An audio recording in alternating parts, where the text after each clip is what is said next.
There's a lot of talk online about this term, high ticket sales. So in this video, I'm gonna explain to you exactly what it is and whether or not it's something you should be interested in. What's up everybody, my name is Patrick Dang, and before we go ahead and get started, make sure you give this video a like, subscribe, and turn on notifications, and let's dive in. So let's go ahead and define exactly what high ticket sales is. So essentially, high ticket sales is when somebody wants to make a purchasing decision, right? They want to buy something, but they want to talk to someone either over the phone or in person before they buy that thing. For example, if you were to buy something that costs $1,000, $5,000, or $10,000, wouldn't you want to talk to another human being before you make a buying decision? And that's exactly what high ticket sales is. Now, to explain it a little more further, let's go ahead and use this graph. So let's go ahead and talk about what low ticket sales is, right? So in the industry, a low ticket sale, or sometimes it could be even a medium ticket sale, is when somebody can make a purchasing decision without talking to another human being. For example, if you were to buy a book that's $10, you don't necessarily need to talk to another human being because there's not too much risk in buying the book. If you don't like it, okay, well, you lose $10, not a big deal. So that would be an example of a low ticket sales. Also, if you bought something, let's say maybe $99 or maybe $300, you may be, more hesitant to make a purchasing decision, but you don't necessarily need to talk to another human being before you make that buying decision, right? You can buy something online for $300 and not really think too much about it.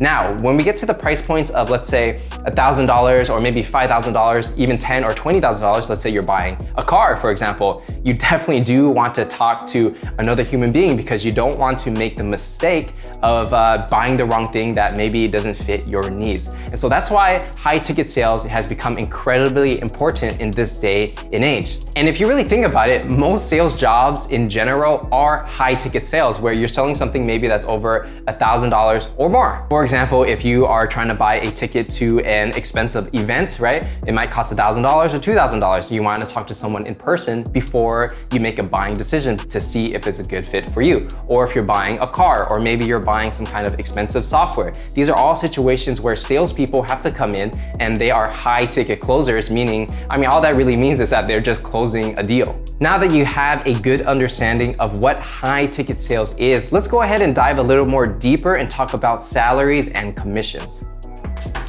All right, so let's go ahead and talk about the commission structure of high ticket sales. On the left side of the graph over here, right? So let's say you want to be a high ticket seller. Really, that's just another term for a salesperson. Let's say you want to make $100,000 a year, right? There are situations where you can freelance and work for other companies and you can work purely on commission. Meaning if you close a deal for another company, they're gonna give you a percentage of the sale, and your salary, or it's not really a salary, your commission of what you make every year is determined on what you sell. So this is really popular for a lot of businesses because as a business, you don't have to take any risk on hiring a new person. You could say, hey, if you can sell these things for me, I'll give you a percentage. And if you do a good job, then you can make 100K or whatever the number is going to be. So in this situation, sure, how much earning potential you have is uncapped. However, if you don't sell anything, you're literally not gonna make any money for the year. So from a business perspective, that's why a lot of people who run events or do like coaching or consulting or sell online courses, they might do a 100% commission structure and find all these people who are willing to put in the time to try to sell their products and services. Now let's go ahead and move into the other example. Let's say you want to make 100K, but then you're working at another company. Let's say you're working at a Microsoft, an Oracle, or a Salesforce, right? Because essentially, if you're selling something that's more than $1,000, that's high ticket sales technically, right? So it's just another word for a sales rep. So in these situations, instead of working on 100% commission, sometimes you can do salary plus commission. So let's say you want to make 100K, the company says they want to attract talent and they say, okay, if you join this job, you have the potential to make 100K if you hit your goals, and you can make more money if you sell more stuff, right? So they might say, okay, 40% of this 100K, you're gonna get paid a base salary, right? So if it's 100K, you might get paid $40,000 as a base salary. And if you sell and you hit your quota, meaning they might set a target for you, and once you meet that quota, you will get commissions of another 60K, totaling to 100.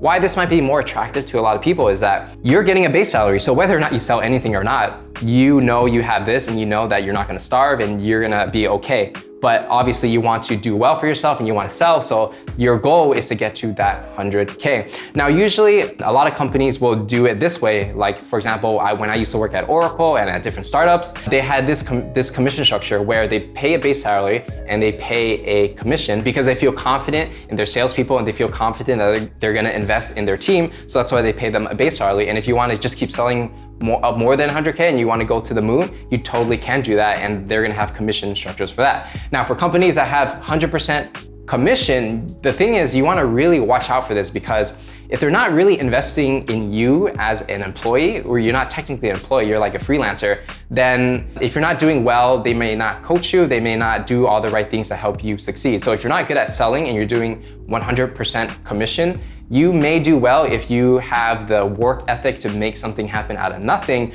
But if you don't do well and you're not that great at selling, you probably won't sell anything in this 100% commission based, and the company doesn't really care because they don't have to pay you a salary. So that's why for most good sales jobs, like let's say an Oracle or Microsoft or something like that, they're always gonna do salary plus commission if you are an employee at that company. But again, if you want the more freelance route, that's totally okay too, because you can work at different companies selling different products and services. Depending on what you want to do and what fits your style more, you can decide if you want to do 100% commission in high ticket sales, or you can do salary plus commission. Now, there's going to be one more idea when it comes to high ticket sales, and that is whether or not the company you want to work with has inbound leads or outbound leads. Okay, so let's go ahead and first talk about what an inbound lead is.